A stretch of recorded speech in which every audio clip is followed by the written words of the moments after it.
सृष्टि बचपन से ही दिखने में सुंदर नहीं थी, लेकिन अमीर बाप की बेटी सृष्टि पर उसकी माँ जान छिड़कती। मेरी बेटी कितनी प्यारी है, भगवान सबको सृष्टि जैसी बेटी दे। सृष्टि धीरे धीरे बड़ी होती है।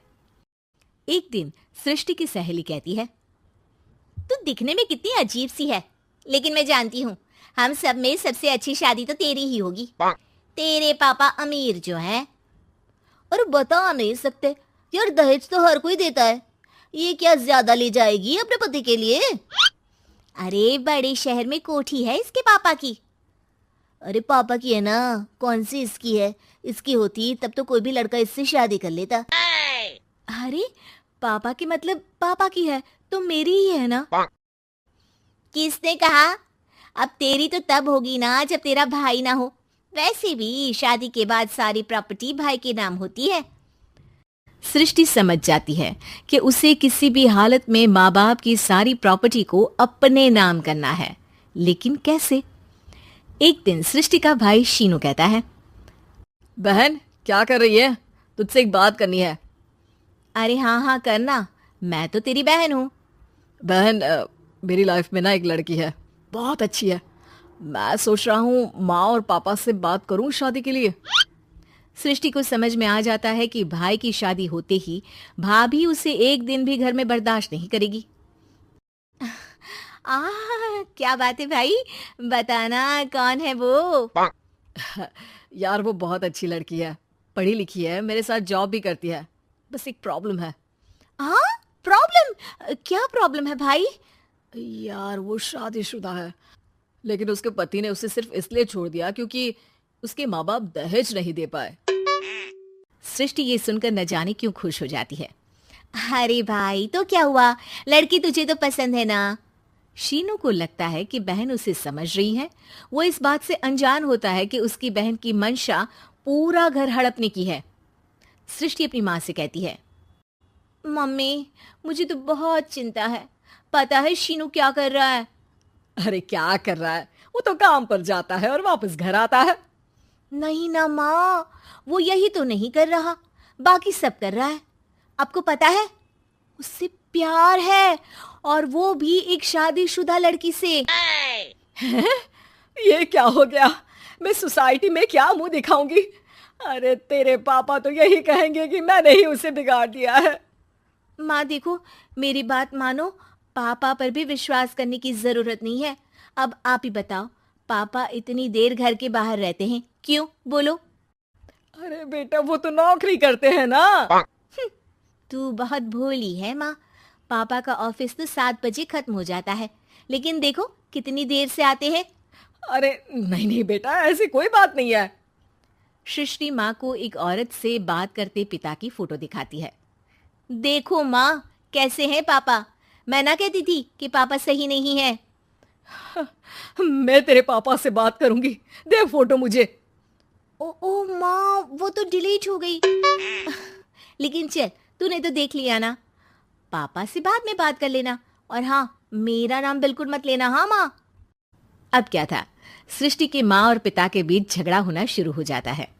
सृष्टि के मन में क्या चल रहा था कोई नहीं जानता था।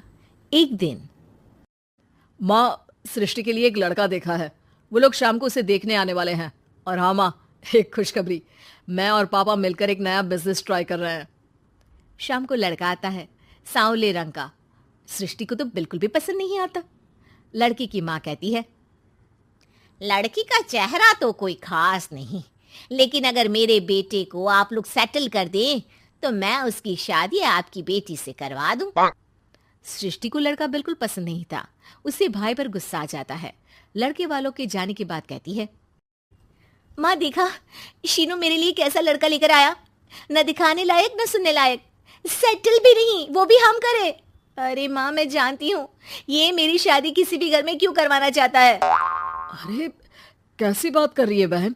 तूने तो देखा ना, लड़के को मैंने ही मना कर दिया तुझसे शादी के लिए। जिसने लड़का बताया था उसने उसकी बहुत तारीफ की थी। बात आई गई हो जाती है, लेकिन सृष्टि का मन शांत नहीं होता। क्या करूं, कुछ समझ में नहीं आ रहा। मेरी शादी हो गई तो ये लोग पूरी प्रॉपर्टी शीनू के नाम कर देंगे, मेरे हाथ तो कुछ लगेगा ही नहीं। तभी सृष्टि को आइडिया आता है। वो किसी वकील को फोन करती है। जी देखिए, अगर आपके मम्मी पापा का तलाक हो जाता है तो आपके पिता की आधी प्रॉपर्टी आपकी माँ के नाम हो जाएगी, फिर उसे वो किसी को भी दे सकती है। सृष्टि अब माँ को बेटे के खिलाफ भरती है। माँ, शीनू पर नजर रखा करो, वो जिस लड़की के प्यार में है ना वो शादीशुदा है। यहाँ आएगी, सारा पैसा रुपया जमीन जायदाद सब हड़प लेगी। पापा का भी हाल तुमसे छुपा नहीं है। ऐसा ना हो कि मैं और आप एक दिन सड़क पर भीख मांगे। हे भगवान, मैं तो जीते जी मर जाऊंगी अगर ऐसा हो गया तो। ऐसा हो गया नहीं माँ, ऐसा ही होगा। अभी समय है, आगे का सोच लो। मैं तो कहती हूँ पापा से आधी प्रॉपर्टी लेकर अलग हो जाओ। पापा की आधी प्रॉपर्टी भी हम लोगों को अगर मिल जाती है ना तो अगले 7 जन्म सफल समझो। बेचारी माँ बेटी के कहने पर पति से तलाक लेकर अलग हो जाती है। सृष्टि अब पैसों से गाड़ी और अपने दूसरे महंगे शौक पूरे करने लगी।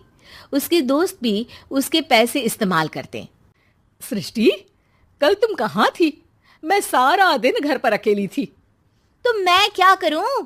मैंने ठेका तो नहीं लिया है ना तुम्हें संभालने का। माँ को सृष्टि से ये उम्मीद नहीं थी। वो बैठकर रोने लगती है। वहीं उसका पति यानी कि सृष्टि के पिता आ जाते हैं।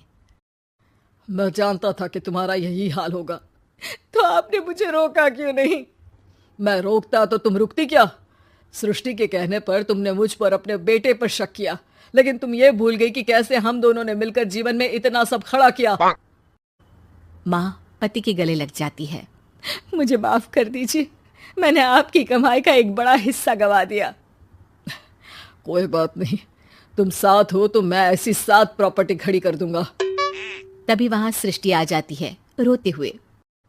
माँ, मयंक ने मुझे छोड़ दिया। वो बोल रहा था जब तक मेरे पास पैसे थे तब तक ही वो मेरे साथ था।